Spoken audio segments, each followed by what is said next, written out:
I want to bring in David Cay Johnston, a Pulitzer Prize-winning journalist who has covered Trump's businesses and finances and has written 3 books about Donald Trump, one more than the man on the stand right now, Michael Cohen. But does all of this follow what you know and your extensive knowledge of Donald Trump? The case Michael Cohen is trying to make, that time after time after time, literally up to the minute, even in the testimony on a document, you can feel the urgency that he had to keep the boss, Mr. Trump, informed about everything he was doing.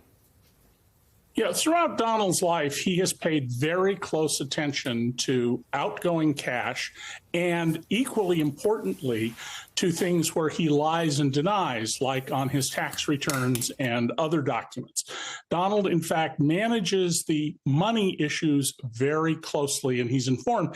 And that's the value of this tape. And while I'm sure the defense will try and make this out to be some foul purpose in recording him, I can see where Cohen would want to make that tape, if nothing else, just to make sure he has the boss's instructions exactly right. Let's play a portion of that tape for our viewers. Yasmin described it. We know the jurors have now heard it. Roll the tape. I've spoken to Alan Weisselberg about how to set the whole thing up with funding. Yes. And it's all the stuff, because, you know, you never know where that company, you never know where he's going to be. Correct. So I'm all over that. And I spoke to Alan about it when it comes time for the financing, which will be. Listen, what financing? We'll have to pay you. So I'll pay the kid. No. I got no. David, do you think the prosecution has done enough yet, not only to establish the relationship between Cohen and Trump, but to establish that Trump was directly on the documents that were falsified? Yeah, I mean, I think the prosecution has met the burden of the case. That doesn't mean they've presented a narrative that the jurors will understand and grasp. Human beings tend to work not from policy memos or technical issues, but from narrative. So Michael Cohen is very important to make sure that the jury understands that in addition to all these documents, here you have the man who was Trump's fixer, who was prosecuted by the Justice Department when Trump was president and went to prison for the same acts, different crime, but the same acts.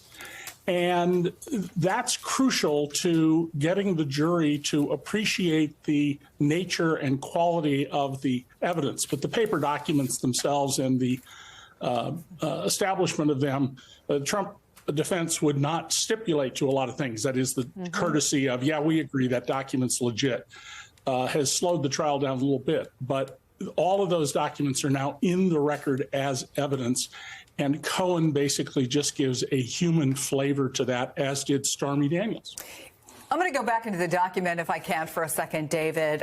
Susan Hoffinger, you mentioned in your conversation with Mr. Trump, Alan Weisselberg. Who is he? Well, we all know who he is, but Michael Cohen says, that he was the CFO of Trump Org. Why did you tell Mr. Trump you were setting up an LLC and discussing it with Mr. Weisselberg? Because Mr. Trump had previously directed me to speak to Mr. Weisselberg about getting this matter handled. Hoffinger, why were you letting Mr. Trump know that you were in discussions with AW, Alan Weisselberg, about this?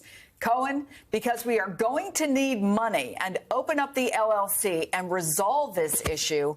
He was the chief financial officer, and every penny that came in or out went through Alan's office.